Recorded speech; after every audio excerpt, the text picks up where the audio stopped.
Hey, what's up, guys? Welcome to the Bible Study Minute. Today we're taking a look at Revelation chapters 18 and 19. And in these chapters, we see two different perspectives of God's judgment and his wrath. So in chapter 18, what we see is the fall of Babylon the Great, which is a great and significant city.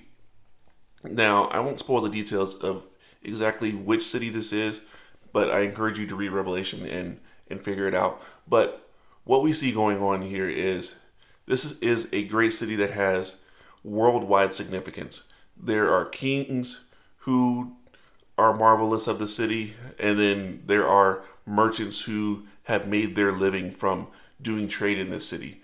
And so this city is of great significance, but it is also great in its sin. And the time of their sin has finally come to its end, and God has decided that it's time to punish them for their wickedness. And so that's what we see happening here is the fall of Babylon the Great. And it is a great fall to where it happens swiftly and completely to the point where this city is no longer ever going to be what it used to be. So the kings are mourning the fall of the city as well as the merchants are mourning its fall. But then we get to chapter 19. In chapter 19, we see the complete opposite. Instead of mourning, we see praise. We see people praising God for his righteous judgment against sin and wickedness because of the fall of Babylon the Great. Because Babylon the Great has been the fall of prophets, saints, and apostles. And as a result of this, they are praising God for his judgment against this city. And then we see Jesus Christ preparing to marry his bride, the church.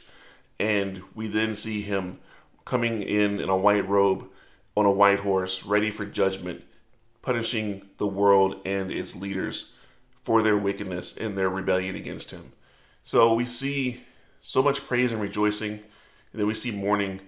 And so we see the two sides of God's wrath, those who are going to experience it and suffer its consequences, and those who are rejoicing in God's righteous judgment.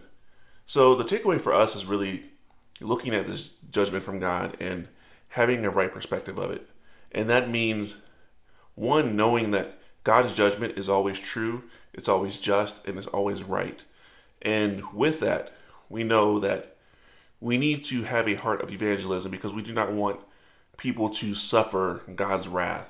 So we share Jesus Christ in the gospel with them because that is the word of prophecy. And when we do that, we are helping to rescue people from God's wrath, and so that they can share in his many blessings that he offers. And then we know ultimately those who reject him are going to face this kind of judgment.